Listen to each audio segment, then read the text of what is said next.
বগুড়া ১ অর্থাৎ সারিয়াকান্দি ও সোনাতলা আসনে বিএনপির মনোনীত প্রার্থী কাজী রফিকের বিরুদ্ধে বিক্ষোভ মিছিল ও পথসভা অনুষ্ঠিত হয়েছে।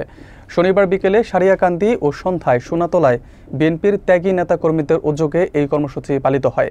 বক্তারা অভিযোগ করেন, প্রার্থী কাজী রফিক আওয়ামী লীগের ঘনিষ্ঠ এবং বিভ্রান্তিকর বক্তব্য দিচ্ছেন। বিস্তারিত থাকছে টেক্সট রিপোর্টে।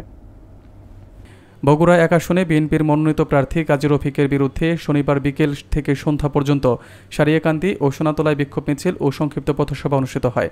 ত্যাগী নেতাকর্মীদের উদ্যোগে আয়োজিত এসব কর্মসূচিতে বক্তারা বলেন, কাজী রফিক অতীতে আওয়ামী লীগের দোসর হিসেবে পরিচিত ছিলেন এবং বিএনপির বহিষ্কৃত নেতাদের নিয়ে বিপ্লব ও সংহতি দিবস পালন করেছেন। তারা জানান, ৭ নভেম্বর সোনাতলার শহীদ সৈকত চত্বরে অনুষ্ঠিত সভায় তিনি বলেন, ধানের শীষের বিজয় মানেই নৌকার বিজয়, যা বিএনপি নেতাকর্মীদের মধ্যে ক্ষোভের সৃষ্টি করেছে।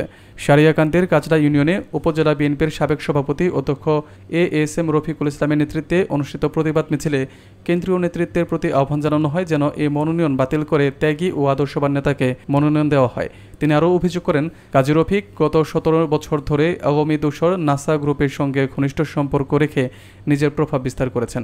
একই দাবিতে সোনাতলায়ও বিক্ষোভ মিছিল অনুষ্ঠিত হয়, যেখানে ত্যাগী কর্মীরা প্রার্থীর বিতর্কিত বক্তব্যের তীব্র নিন্দা জানান এবং দলের ভাবমূর্তি রক্ষায় উপযুক্ত পদক্ষেপের দাবি করেন।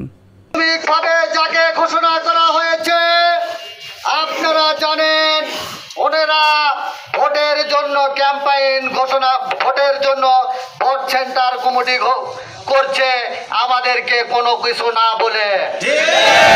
ওনারা ৭ই নভেম্বর কর্মসূচি পালন করছে আমাদেরকে না জানিয়ে। বহিষ্কৃত নেতাদের নিয়ে ওনারা মিছিল মিটিং করতেছে। ধানের শীষ মানে নৌকার বিজয়, ইতিমধ্যে আপনারা শুনেছেন। গতকাল এই নেতা সোনাতলায় একটি জনসভায় বলেছেন, ধানের শীষ মানে নৌকার বিজয়। আওয়ামী লীগদের নিয়ে ভোট করার ষড়যন্ত্র করছে এই নেতা। আমাদের পার্টি অফিসে রক্তের হোলি খেলিয়েছে।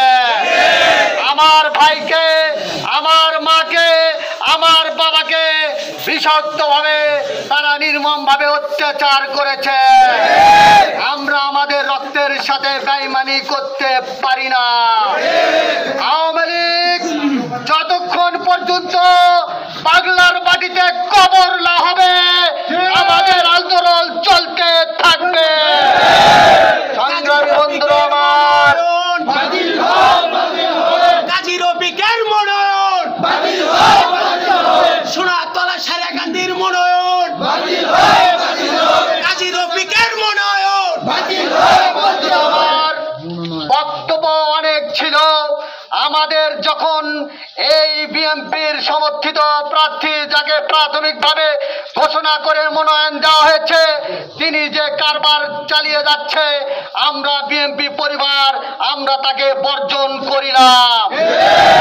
আমরা শুধু বর্জনই করিলাম না, তাকে কেন্দ্র থেকে স্থগিত না করা পর্যন্ত আমরা আমাদের অনশন চালিয়ে যাব।